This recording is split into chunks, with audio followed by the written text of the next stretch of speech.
Hey, what's going on, guys? It's TBNRFrags, AK Preston here, and I'm bringing you guys a flawless AK47 stock MOAB. And you guys might be wondering, well, what is a stock MOAB? Well, stock MOAB means I don't have any attachments or proficiencies on my gun, so it makes it a little bit more interesting, a little bit more difficult to get the MOAB. And this isn't like a crazy, amazing gameplay or anything like that. Yesterday, actually, in my stream, I ended up getting an MSR MOAB, a MP412 MOAB, and I also got a MK14 double MOAB, which is really awesome. And I'm looking forward to uploading all of those as well. But the other day I uploaded a MP7 16.0 flawless gameplay, and I talked about a topic. And I know that a lot of you guys watch me because you like to hear my tips and you like me to talk about my gameplay, and I love doing that, and that's the main focus of my channel, and it will always be. However, every now and then it's good to like talk about a topic because it gives me something, I don't know, it gives me something new to talk about, and so I'm gonna do it every once in a while. And the topic we were talking about in the MP7 gameplay that I uploaded the other day was when I started gaming. And we started, I think we took off at, we were talking about GameCube, and we were talking about Super Smash Bros. Melee. And that game was like the game. Like when you would go over to a friend's house, they would be like, hey, did you bring over Super Smash Bros. Melee? Like that's what they'd ask you. And that game, oh man, I don't know if you guys remember when it first came out, but it was selling like hotcakes. You couldn't even find a disc for the first year the game was out. I mean, I went to like 3 different GameStops before I found a used game of it, and then I had to like get 3 more because they were all broken. Like that was a very, very like highly prized game, and when you had it, you were like the cool kid back when you were like, you know, 10 years old or however old you were when the GameCube came out and Super Smash Bros. Melee came out. I think I was about 8 or 9, maybe about 10. I'm not sure when it came out. So anyways, that game was absolutely crazy. It was like Super Smash Bros. 2.0, but in a good way. It wasn't like Modern Warfare 2 to Modern Warfare 3.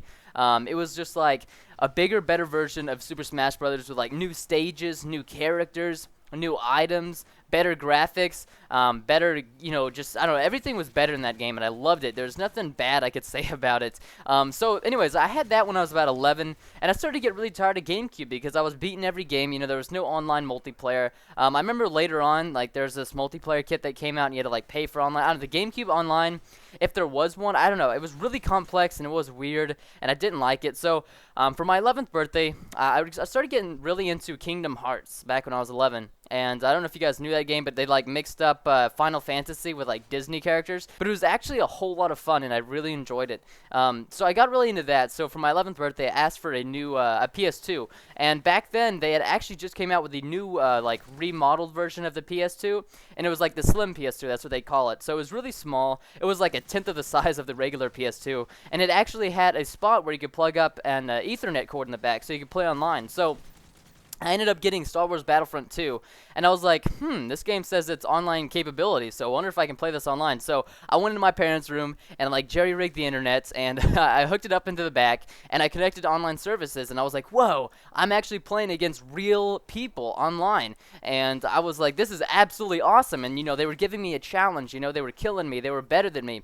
And then after a few weeks, I started to keep playing the game and keep playing it, and then it started to get really easy again because almost everybody that played that game back then online was like, you know, my age, like 12 or 13 or however old they were. No, they were like 11, 12, yeah. So it was starting to get kind of easy again. I started to get kind of bored with console gaming. Plus, there wasn't a whole lot of other online games. There was one called Ratchet and Clank, but that was like, I don't know, really boring. So anyways, basically the gist of it, I started to get bored with console gaming again. Not because console is bad, but just because there wasn't like online, there wasn't really like any online challenge for me. So when I turned 12, I decided I would like to learn how to build a computer, and I really didn't have anybody in my family to teach me. Nobody had like any knowledge of computers, so I was like, you know what, I'm just gonna go ahead and learn how to do it by myself. So I just started doing research on articles, YouTube videos, any source of knowledge that I could find to try to help me and build my PC was going to be awesome, and I was going to look for it. So at about 12 years old, I started taking apart my parents' computer, like taking it down to the motherboard and taking the processor out and taking the heatsink off, and they were like, they'd come home and they'd be like, Preston, what have you done to our computer? It is broken. And it's like their new $800 dual-core computer, which back then was like, you know, expensive and amazing, but nowadays it's like below average. And so they were freaking out all the time, and I was like, you know what, I know how to do this, and I put it all back together, and they're like, wow, Preston, you're actually pretty good at this. So for my 12th birthday, I actually ended up getting a decent amount of money. I think I got like from my grandparents are all dead now, unfortunately, but I started getting I got like $600 from grandparents, birthday money, money I saved up from yard mowing. My family is not like rich in any way, and they don't spoil me. I had to work for all my stuff, but I probably got about $200 or $300 from family members, and the rest that I saved up with my lawn mowing business because I live in a suburban neighborhood, so it's easy to like mow yards for like $20 a pop. But anyways. So I got all my computer stuff. I ordered it all from Newegg. That's like the best website, and it still is today to order PC parts from if you live in America or Canada. And I put it all together, and the game that I had played actually before I put my PC together, and the game that actually made me want to build a gaming PC was Battlefield 2142. And I don't know if any of you guys played that game, but it was absolutely awesome. It beats the pants off Battlefield Bad Company 2 or Battlefield 3. It was just an amazing game.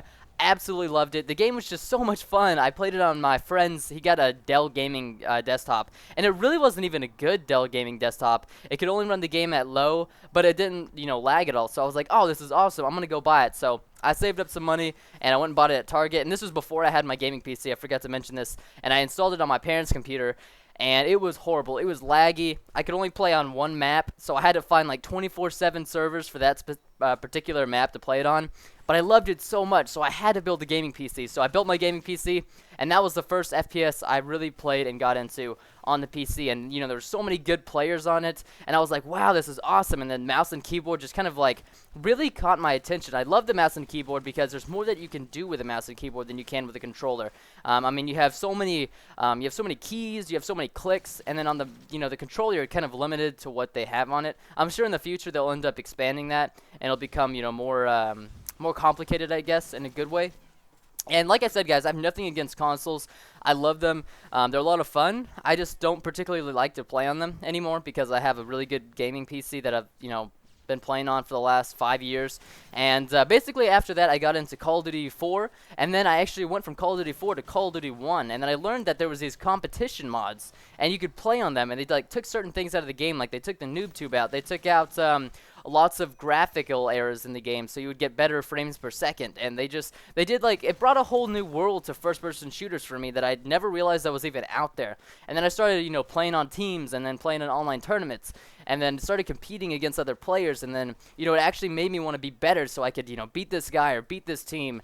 And basically from there on, I just started, falling in love with PC gaming and the community and Call of Duty. So that basically wraps up my gaming history. I know there's a lot more I could go into detail about, but we're coming to the end of the gameplay, so I'm not going to be talking about topics all the time, guys. I'm going to be talking primarily about the gameplay, but I think every now and then it's good for me to talk about a topic rather than the gameplay. So I hope you guys enjoyed the gameplay and the commentary as well.